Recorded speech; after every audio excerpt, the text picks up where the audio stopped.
Gathering Place. I'm Rachel Gerber, the editor of the Gathering Place website at www.thegatheringplace.us, and I'm also the denominational minister for youth and young adults for Mennonite Church USA. This month we have been talking about 21st century faith formation. How do we best connect and inform faith with this iGeneration moving forward? And so we are so thrilled to have Dave Csinos here with us today, the president and founder of Faith Forward, as he is going to talk with us about what does it mean to reimagine children and youth ministry in this 21st century. So Dave, welcome. We are so excited to have you here. And yeah, why don't you just go ahead, jump on in and get us started. Sure. Well, to kind of get the lay of the land, we have a couple people here. We kind of were chatting earlier as before we officially began, but for those of you who are able to get your, mics and screens and everything working, and you're fully present here as technology allows, then if you could just kind of share your name and your role and kind of what you hope to get out of this webinar, then that kind of gives us a good base for how to move forward. So I'll start. I'm Merle Hostetler from Goshen, Indiana, and I've been at East Goshen Mennonite for about 15 years, and I work a lot with the youth, but also am involved in most other aspects of ministry too. There's usually another pastor on board with us, so we're in transition right now, so there's a transitional pastor with us. But I hope to get out of this just some ideas for youth ministry today. That I'm always open to trying some new things. I think traditional ministry is good, but I'm always looking to see if there's other things that can plug into where our kids are at today. So that's why I'm here. Great, thanks.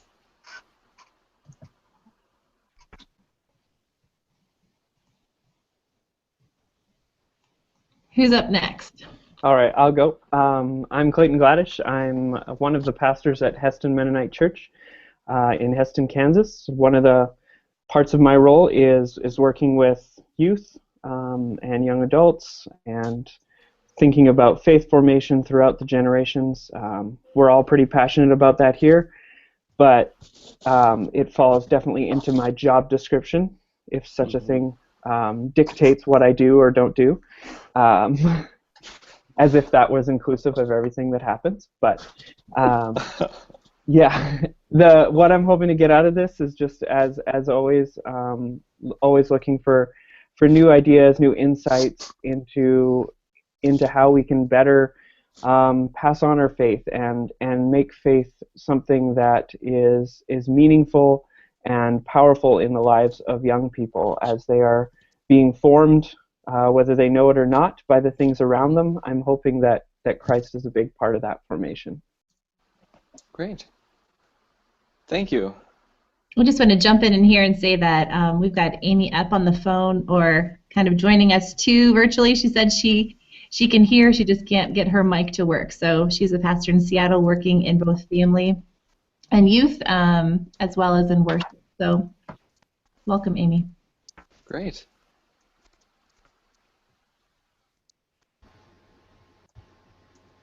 I can go next. My name is John Tyson, and I am pastor of Faith Formation at Bethel College Mennonite Church in North Newton, Kansas.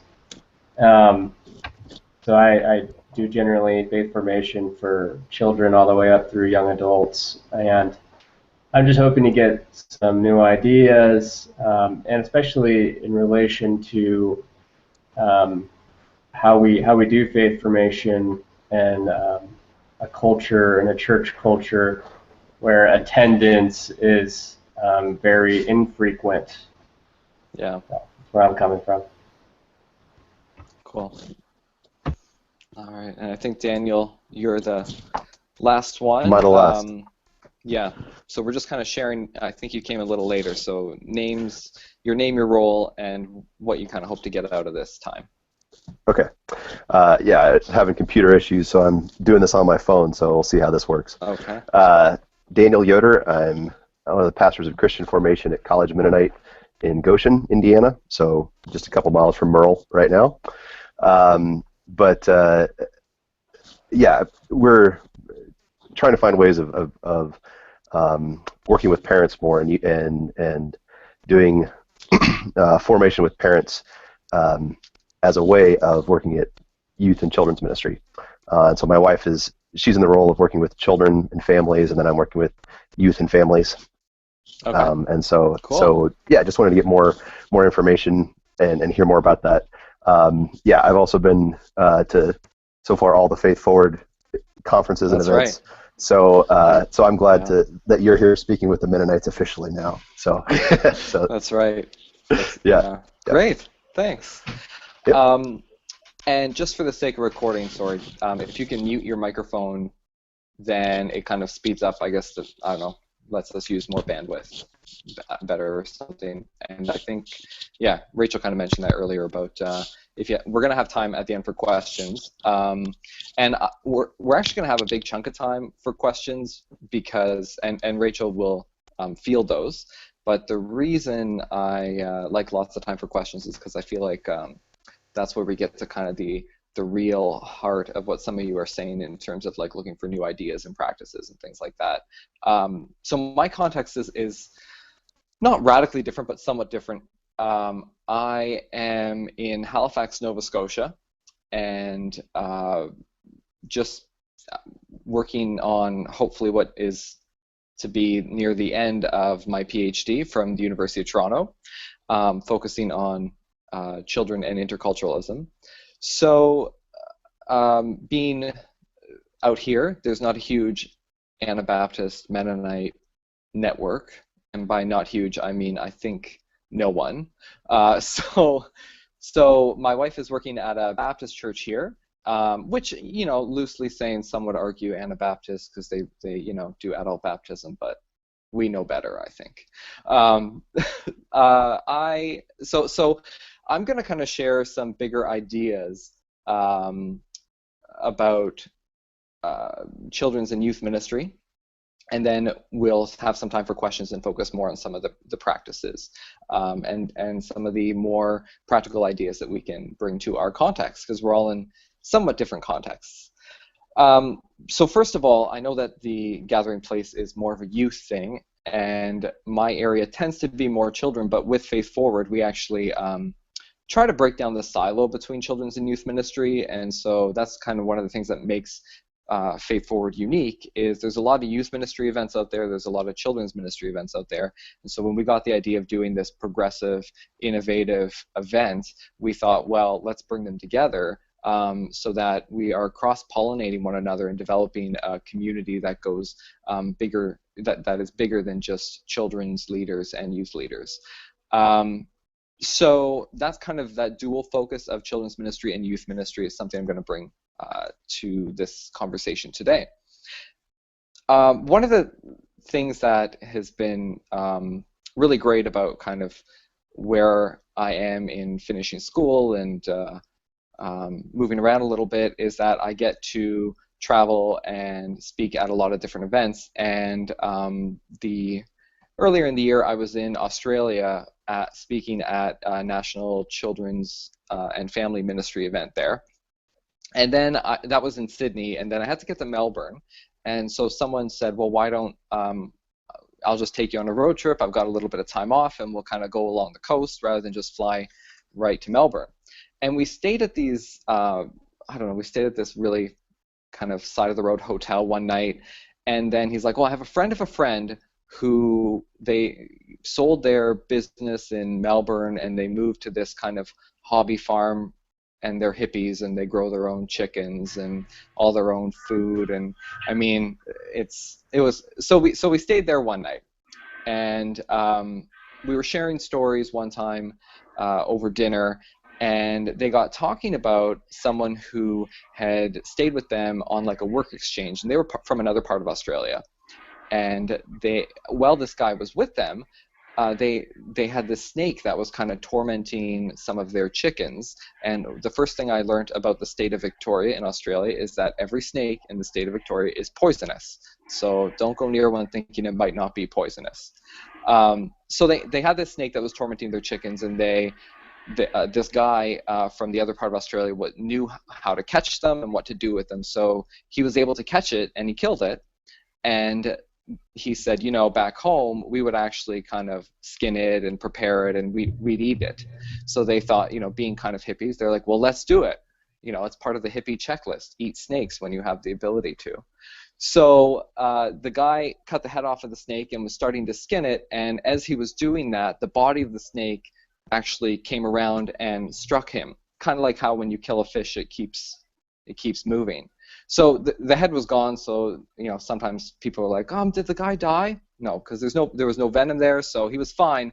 But the thing is, there was so much muscle memory in the body of the snake that the body itself, even without a head, knew that it was being threatened and it needed to respond the only way it knew how.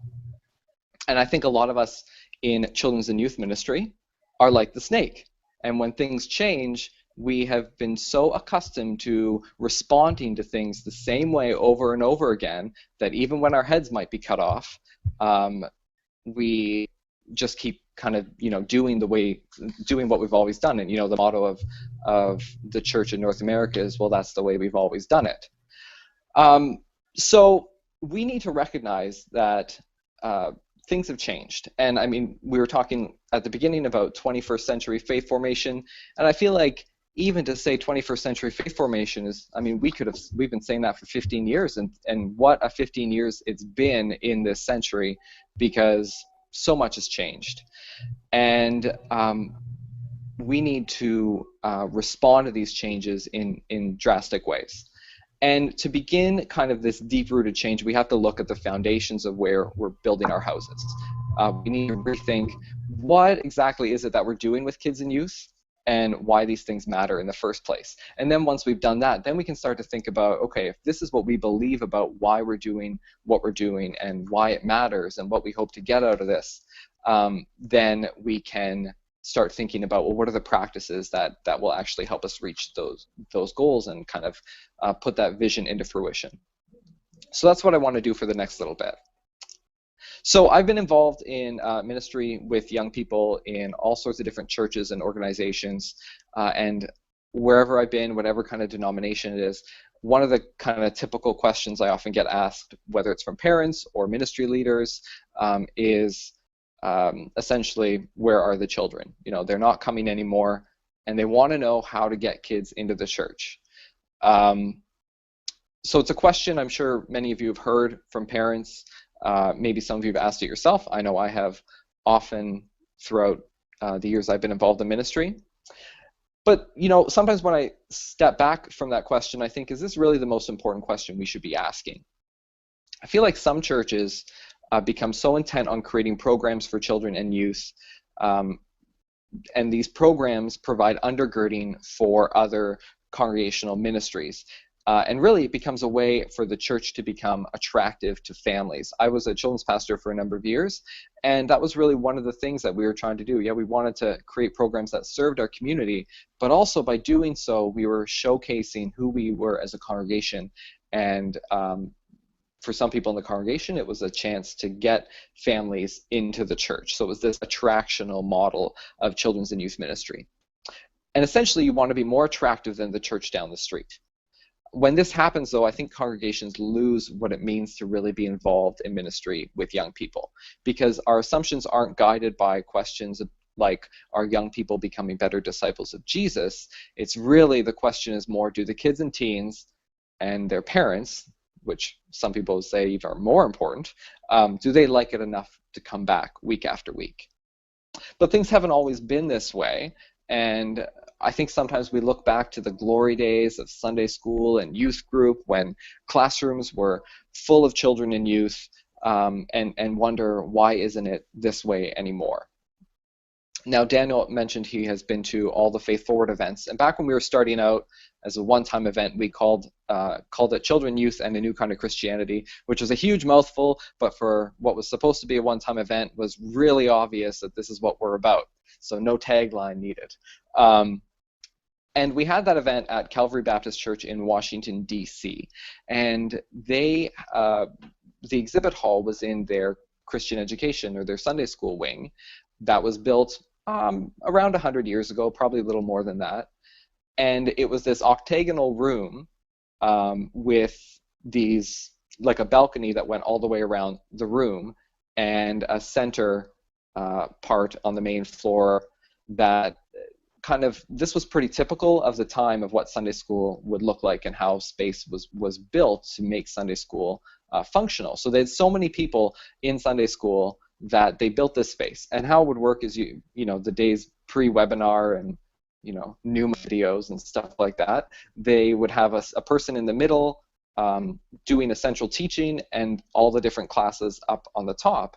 And then what would happen is they would close these partitions between these different classrooms at the top and have individual classes. So they built it because they had, like many churches of their time, they needed the space to do Sunday school because they had lots of people. And like a lot of churches now, they don't use the space the same way, and so they use the space now, as many of you might guess, for storage. I mean, they use it for other things too, but they do store their children there. No, they don't. So that's kind of, you know, we have these spaces in our churches that we look back to and we think, remember the days when they were packed. Why are things changing? Where have all the young people gone? But the assumptions and the approaches to children's and youth ministry that we hold to today, if we're honest with ourselves, they're really new phenomena, because most of what counts as formational endeavors with young people didn't even exist for most of the history of the church. Like the staples, even the things we look back to as, and we might not do anymore, but like Sunday school and midweek programs and youth groups and outreach events, these things didn't exist for most of the history of the church. But what happened is sometime in the late 20th century, the importance of church growth was kind of touted by really well-known ministry leaders and speakers, and youth and children's programs became ways to help churches grow, and keeping teens and children and adults separate became kind of the order of the day. Now, there were good intentions, of course. So what happened is early in the 20th century, churches were really becoming enthralled with changes to secular education and really big revolutionary ideas that were changing the way young people were educated in schools. And Christian educators began to think about these ideas and thought, well, why can't we translate them into congregational religious education? And so what happened is you have this formal schooling instructional model of children's religious education, where, you know, it put the school in Sunday school. And things were working for a while, and huge national conferences were being held in the 40s and the 50s, where Sunday school teachers and youth group leaders would travel, and we're talking volunteers here, would, you know, take a weekend or a week of their time and go and learn how to become a better Sunday school teacher or a better youth leader. But what happened is, through the 70s and the 80s, the baby boomer generation was coming of age and having kids of their own. And I know a lot right now, oh, well, it's all of the baby boomers did this and the baby boomers did that. We know it's not, for any boomers there, we know it's not your fault. But what happened is we had this generation that was changing the world and the way that people saw themselves in the world. And this meant that they had different ideas about what church involvement meant. For one thing, there wasn't so much of a willingness for people to commit to teaching each and every Sunday, and so people didn't see as much point to investing themselves in large doses of time for teacher training. And so Sunday school ended up, and youth group ended up having this rotating door of teachers that came and went and often were kind of minimally trained. from my experience, I feel like with youth groups, with teens, it didn't happen so much with the because it functions a little differently often in congregations, but the trend was still going on. And I think another thing, and more importantly, is that people started to treat youth and children's ministry like violin lessons. And what I mean by that is essentially, when I was in grade 8, I grew up Catholic, and I went to Catholic school, and so our whole class did their confirmation together in grade 8, partnering with the parish that sponsored our school. And one of my classmates played the violin at our confirmation ceremony. I didn't know he could play the violin, and I loved it, and I thought, I want to learn to play the violin. So my parents kind of made a couple calls and got me into local violin lessons, and they had no choice because I was dead set at playing the violin, and they didn't know how. So they had to pay a professional to teach me how to do this.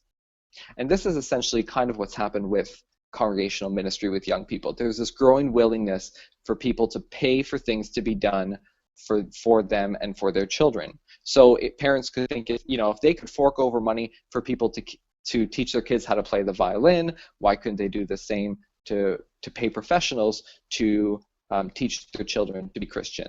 And it's not that this is not that there were bad intentions here. The intentions were incredibly good. There are professionals who can do it better than we can do it. So the church staff position of the children's pastor and the youth pastor took off, and ministry with teens became much more professionalized. But what was happening is there was still often this schooling instructional model happening, and often continuing to happen today. So Sunday school and youth group, these kind of programs still were the main venue for what happened. How now a professional group of people would engage in formation with young people. But we might say it's Sunday school, but ministry really isn't about school. We might form different programs and youth groups and get people into church through these programs, but children's youth ministry isn't really about this kind of stuff that we do. We might pack the kids into the rafters, and we might see numerical success in our programs, but numerical success in these programs doesn't actually mean that the people who are there are being spiritually formed.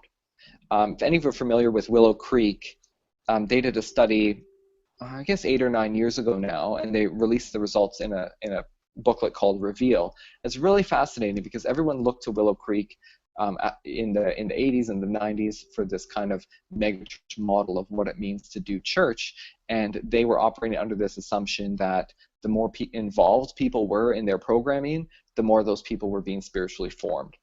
But what they actually learned through this huge study they did is that the most involved people were actually the people who were experiencing the least formation. They were stagnant in their faith. They had this trajectory of different stages of faith that they came up with, and it didn't matter where people were on those stages. The most involved people were just kind of stuck. So it's not these kind of the what that we do with young people isn't really what ministry with them is all about. It's really about ministry. And as I was thinking about this, I thought, well, I'm going to look up what ministry is, and I went to a small theological dictionary that my wife was given when she started seminary, and it's called Crazy Talk, and it says it's a not-so-stuffy guide to theological terms, and it tries to put humor into a theological dictionary, which I think is pretty impossible, but they gave it a good shot. And so this is how they define ministry. They say that ministry is an office instituted by God for work in God's world, the holders of which often spend too much time in their offices. With an unfortunate assonance with misery, the office of ministry was instituted by God for the alleviation of misery, but unfortunately it sometimes causes it. The purpose of the office is to minister to the needs of others, to love, save, and bless the world.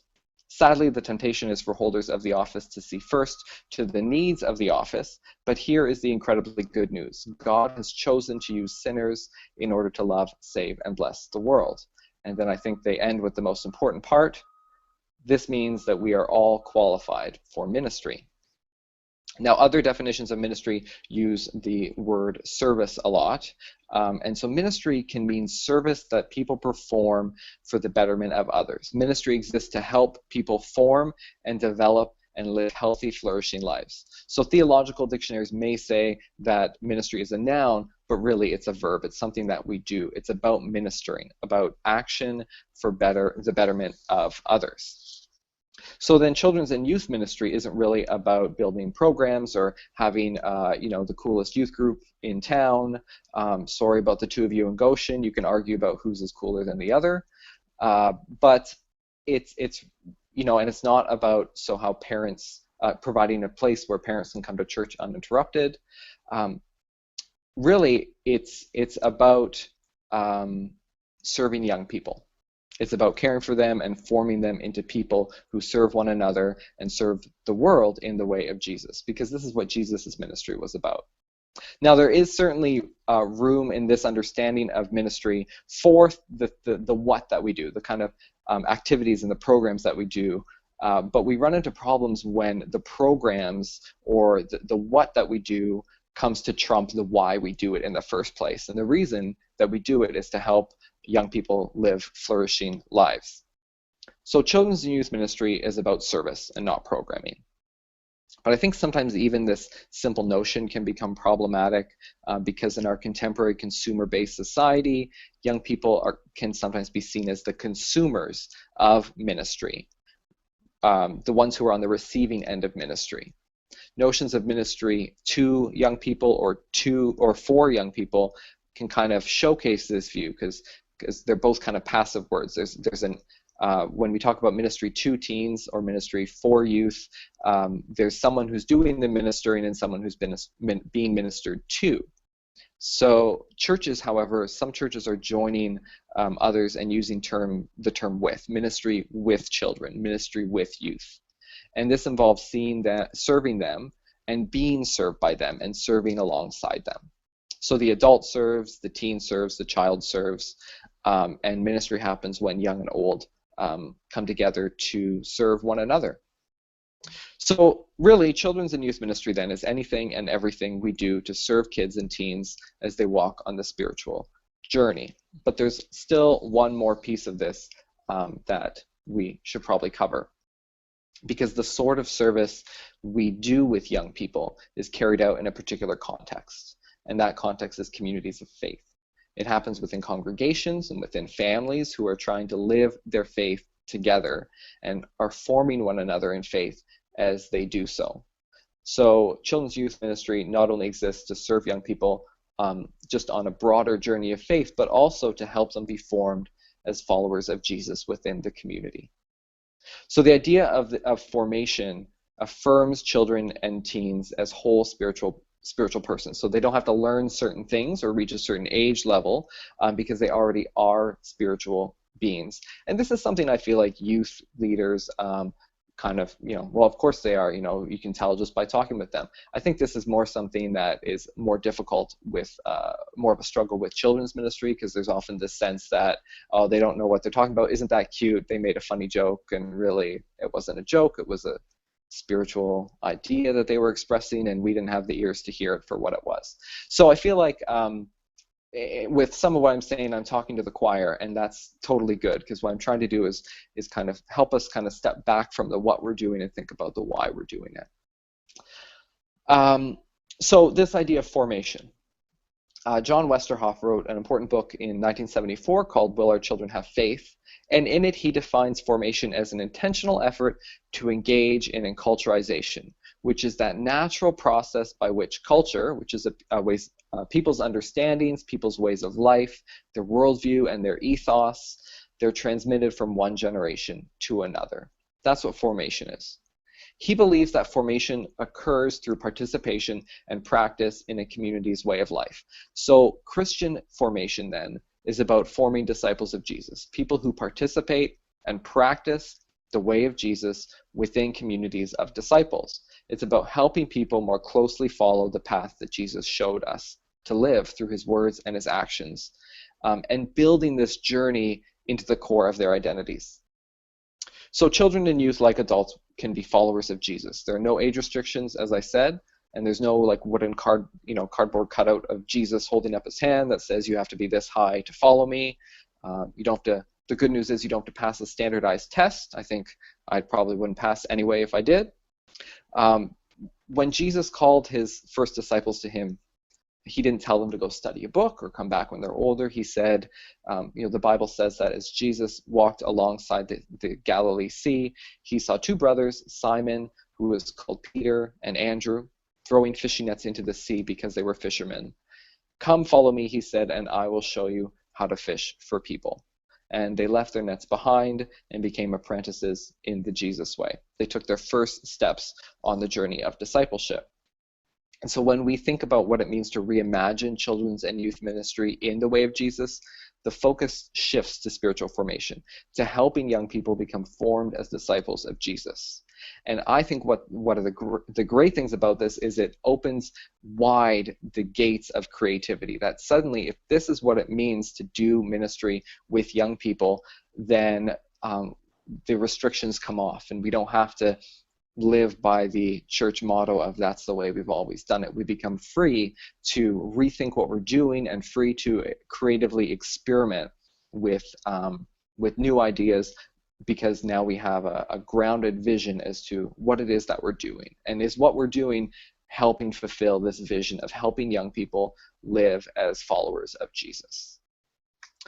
So those are kind of the ideas I wanted to share, and I know we have just over 20 minutes, I think, left. And I wanted to spend a lot of time kind of hearing from some of you, some questions that you might have, and start to think about, so what does this kind of mean in our contexts, and what kind of ideas and practices. One of the things that, a lot of the things that I shared actually come from the beginning of the book that I wrote with Ivy Beckwith called Children's Ministry in the Way of Jesus.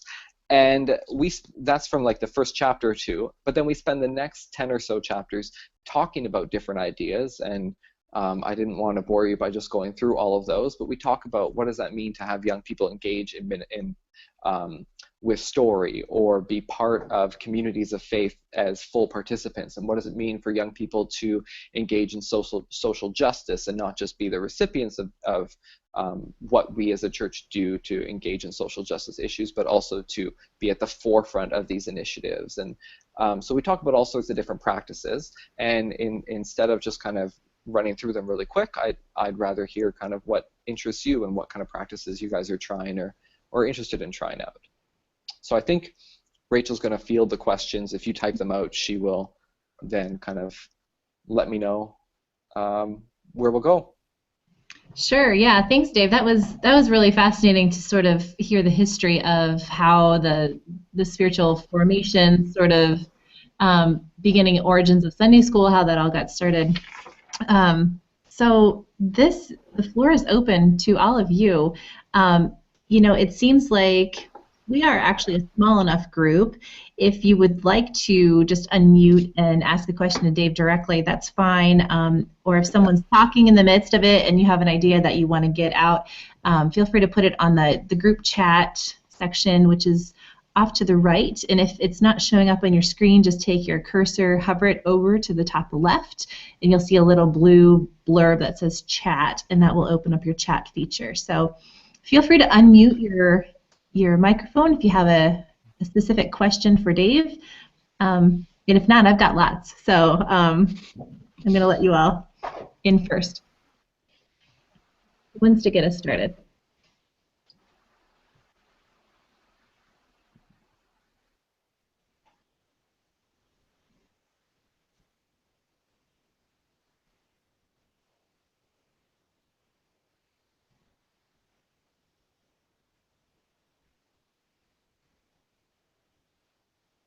All right, well, I'll get you started with the first question while you're all thinking. Unless Daniel, you look like you're ready to talk. Are you ready to talk? Trying to unmute? No. Okay. Dave, why don't you give us a few suggestions maybe of what is a good place to get started in thinking creatively and experimenting with. Seems like really evoking the imagination of your congregation to see that everyone really is Yeah. a former of faith. And so I guess I have two questions. One is, how do you, for lack of a better term, convince your congregation to see that they all are a part of this process, that is just not one of a few? Because I think that is a big paradigm shift, that we are needing to change. And also, what are some ways then you can invite this intergenerational faith formation to happen? Yeah. Great questions. I was hoping we would kind of get onto this topic as well, because I know from what some of you said, you hope to get out of it at the beginning, this idea of kind of all ages and intergenerational stuff came about. I should say first of all that I know that have any of you also noticed that intergenerational is kind of becoming more of a buzzword in children's and youth ministry? I think it's very unfortunate that it's more so in children's and youth ministry and not in ministry for adults, because it kind of gives the assumption that it's intergenerational is good for young people, but adults can take it or leave it as they choose. I think the thing about intergenerational ministry is it's more radical than we realize, because we live in a society that segregates based on ages. And really, there's a reason for that, and it has to do with purchasing power. If we can separate people into different small age groups, then more things have to be consumed. We have to buy more, because a toy might not be good for, if we have a toy that's good for ages 3 to 13, then you need to buy it. You can buy it when you're 3 and not have to buy an updated version for 10 years. But when we separate ages, separate young people into ages, then they grow out of things and new things have to be purchased. And I'm being a little cynical here, but as I was saying before we started the recording, you can't have cynicism without Csinos, which is my last name. So there you go. So this idea of breaking down the walls between ages is much more radical than we realize, because it's really about almost like doing some sort of intercultural ministry as well. Because if you look at each generation as a culture, then when you put them together in a different room, or in the same room, and not just in the same room, but in the same conversation or the same activity, then it means we're all going to get uncomfortable in different ways, because our norms are not going to be the same norms, and our expectations aren't going to be the same expectations that other people of different generations are bringing to that event. So that being said, one of the things that I think we can really do is, really I learned this from my wife. So a year ago, she started ministering at a Baptist church here in Halifax that is the most theologically progressive Baptist church in the country, but one of the most liturgically traditional Baptist churches as well. And you walk into it and you think you're in an Episcopal or an Anglican church based on their liturgy. And they have a children's story time, where all the kids come up to the front before the sermon and often before they go to Sunday school, which is a pretty common practice.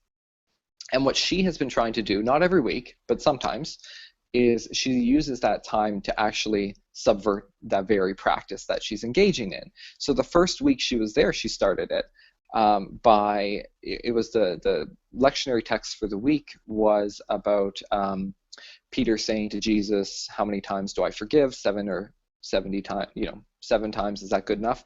And Jesus says, not 7, but 70 times 7. And so she thought, well, let's look at what 70 times 7 means. So she bought Post-it note stars and had the children just go all over the church, mainly on the main aisle, and stick these stars all over the floor. And what happened is, it was also Communion Sunday, so people were coming up for communion and doing, there was a little bit of other movement, and the stars got stuck to people's, Post-it notes are not made to stick on carpet, so they got stuck on people's shoes, and it became this big metaphor that whether we know it or not, we carry forgiveness with us into the world. And she took this time that is often just, okay, kids, come on up, and adults, you can kind of tune out, and she made it this time where everyone was engaged. And she tries to do these kind of creative things to, rather than talking about the importance of intergenerational or the importance of thinking creatively, she actually models it to the point where at one meeting, the board actually said, we should probably change the name of what this time is. We don't know what it should be called because it's certainly not a children's story anymore. It's for everyone, and we love it. Still haven't kind of nailed down what that new name is going to be, because we just can't figure out what that should be. So any ideas, we're open to them. And another thing that she did is at the beginning of the year, she had the children go to the center of the congregation and just said, okay, stand up if you are on the board, or stand up if you're a Sunday school teacher. And she kind of started with the obvious ones, like a youth group leader or a Sunday school teacher. And then eventually, there were just a handful of people left sitting down. And she said, now stand up if you pray for this congregation and pray for the people in this congregation. And so suddenly you have everyone standing up. And she said, if you're standing, you have a stake in the young people's lives here. And it was a very, it was a way of embodying that idea of this isn't a professionalized thing. This is something that we're all responsible for. So it's not, I don't think necessarily we need to do new things and have, an intergenerational event or something like that, but there are ways that we can kind of bring those elements into what we're doing. But it does become uncomfortable because I think we adults specifically are not used to that. We are not used to doing things that appeal to children and appeal to teens. And that's why I kind of think it's easier to slowly make that shift and almost convince people by having them experience it and appreciate it, rather than trying to, kind of say, well, this is really important, can we do this? Let's just kind of gradually and in appropriate ways kind of subvert those practices that separate us to begin with. Does that kind of answer your question? That's very helpful. Yeah. Amy has a question here talking about she's interested in supporting parents and families in their faith practices and conversations, interactions, what that looks like. How much of what we're doing is, in the families is not shaped by professionals, right? But I think our parents often feel that they're ill-equipped to know what to really do. So can you talk about how do you encourage, equip, support, resource parents in this journey? Yeah, that's a great question. And Amy, feel free I should also say, Amy, feel free to jump in if I did not represent the question accurately. I think you're totally right that parents feel ill-equipped to do the kind of work on their own, and I don't think it's all their fault, because the church has become, it's more complex. It has to do with the professionalization. We've essentially in the church have told parents for a generation that, more than a generation, that you don't need to do it. We will take care of it. We're the ones with the VBS curriculum after all. So I think the biggest thing that I like to tell parents is that you already have everything you need. You don't have to go to a class. You don't have to study anything. You don't have to, I would say there are three big things, and this is really just from looking back on my own formation and hearing stories of other people in different workshops that I do. And there are three things I've kind of identified that have been kind of important in my formation and in some of the formative experiences of people in different events that I've done where I've heard people talk about them. And the first thing I think is that parents need to share their stories. And we all have our stories. We live and die by our stories. And these don't need to be the story of, the big mountaintop experience or some sort of great story of, when God used that parent or God spoke to that parent in a particular way. But we just need to tell our stories of those moments in our lives that help make us who we are, because God is still at work in those moments if we don't, even if at the time and even now we don't name them. But that was important when, for me growing up, I knew who I was because I could identify the stories that my parents told me about where I've come from, about my family, about them as children, about what mattered to them, and it made me think about the things that matter to me. That's the first thing. The second thing is, again, what parents already have. They're questions of faith. I feel like in ministry with young people, there's this importance of, there's a sense that we need to have the answers. They're going to ask us tough questions, and I feel like this is a big hang-up for parents, and I think parents don't realize it's also a huge hang-up for those of us who are in professional ministry with young people as well, because we certainly don't have all the answers.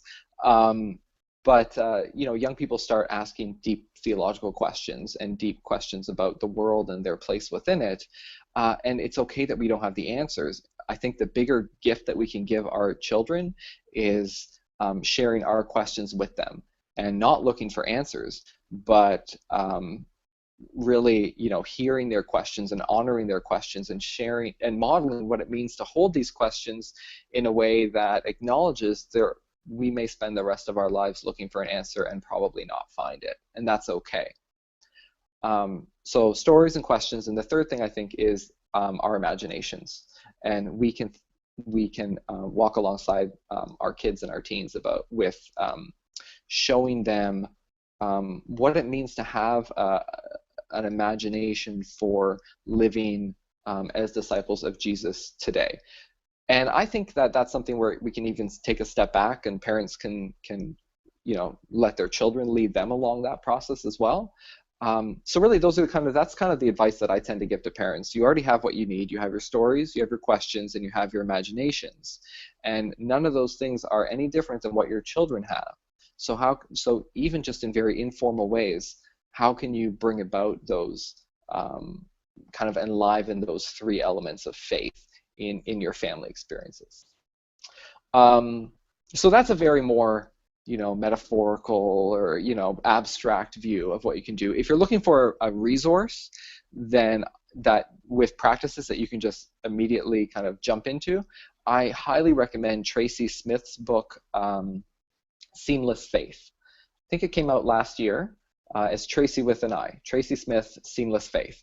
And she's a minister and a parent in Texas who has just put together also a book with different practices of faith and almost like family liturgies that families can engage with together. So if you're looking like for a great gift for families or something like that in your congregation, that would kind of be my go-to resource, because it's just makes it seem like it really isn't as difficult as we think it is. So.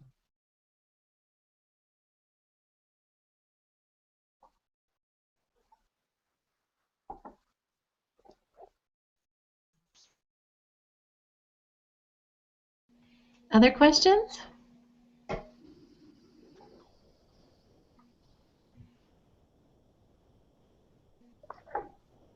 I'd also really be interested in hearing if what you guys are doing to kind of rethink this stuff in your own context. I feel like when we get people, even in a digital space together like this, there's often a great like cross-pollination of ideas. And I just made a word. Question, Dave? Pollinization's not a word. Yeah, go for it.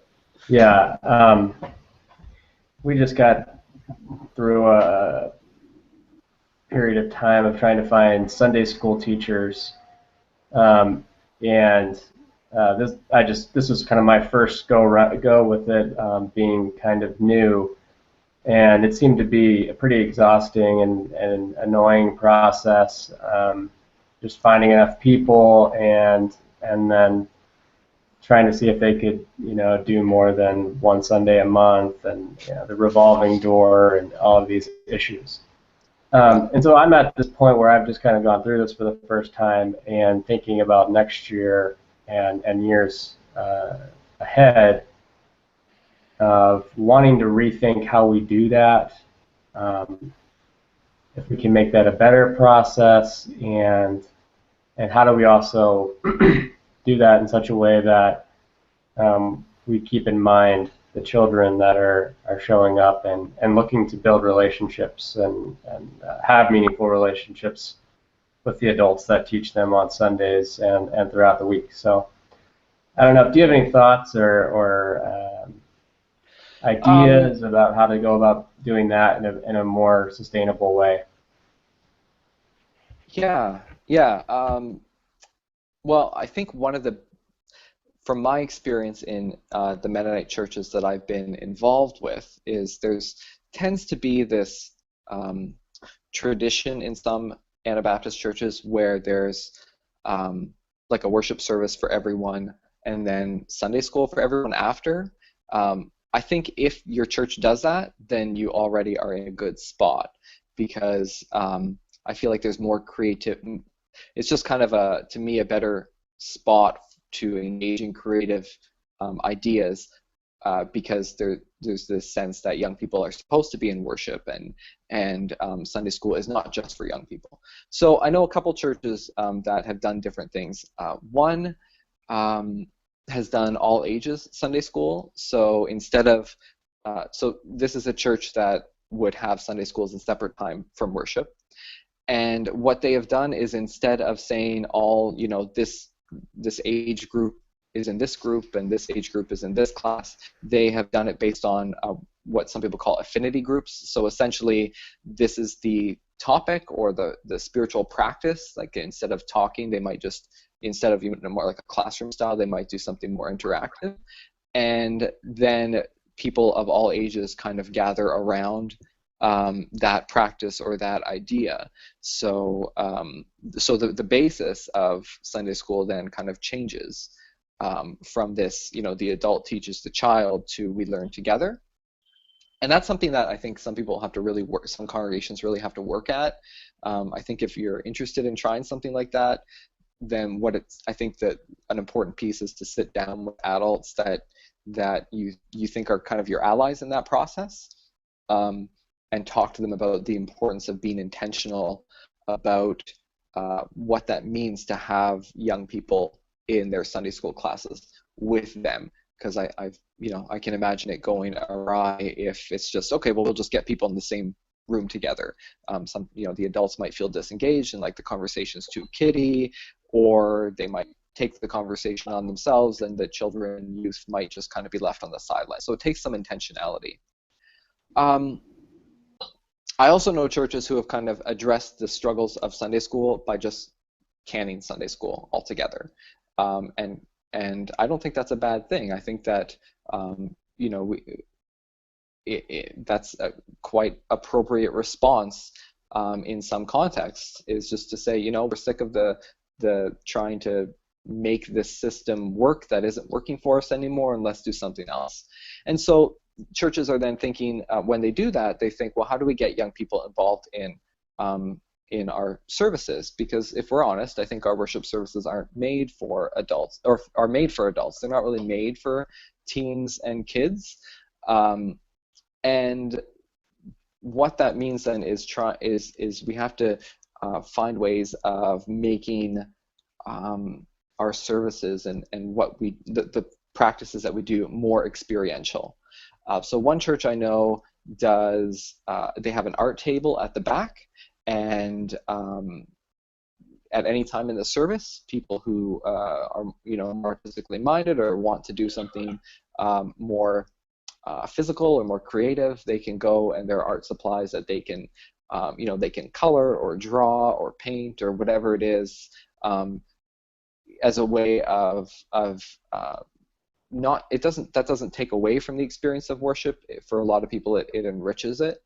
And I think some churches that are doing that are actually opening it up to people of all ages. So, some people have said we have an interactive worship space at the back of the church for kids, and I would say, well, why is it just for kids? I would really like to go there too. And it kind of allows us to think about formation in a way that goes beyond kind of Sunday school.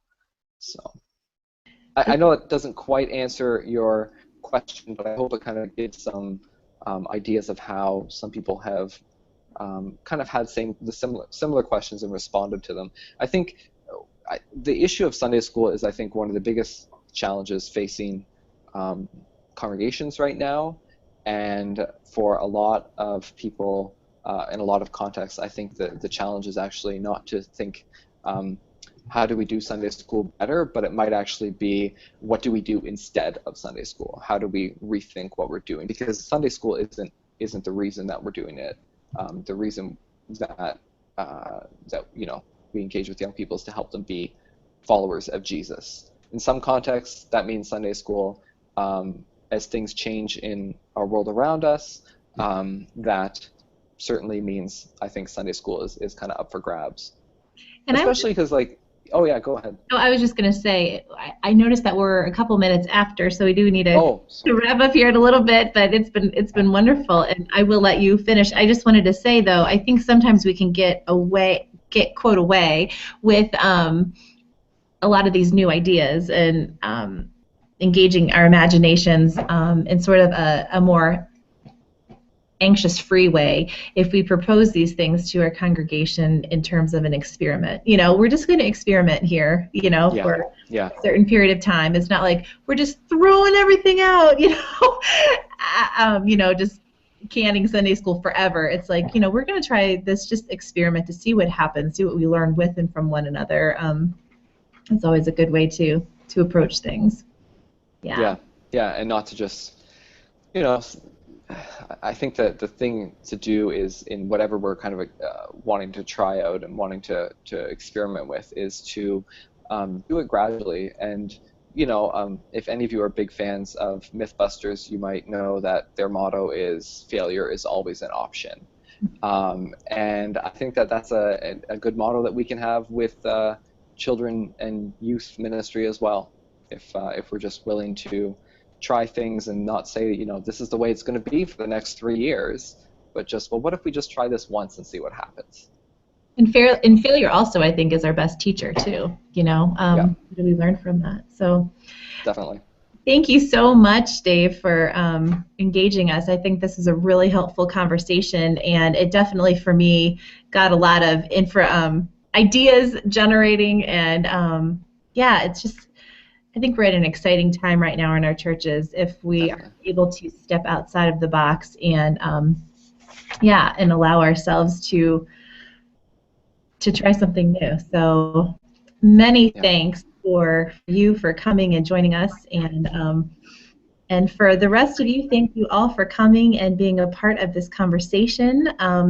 We can keep the conversation going on the forum discussions, which is on the website, or you can engage the Facebook page as well, which is Mennonite Church USA Youth Workers Facebook page. So blessings to each of you, and yes, Dave, blessings to you as you continue to finish up your work at the university, and thanks all for taking a little bit of time out of your day. I've been enriched. Hope you have too. So until next time, blessings.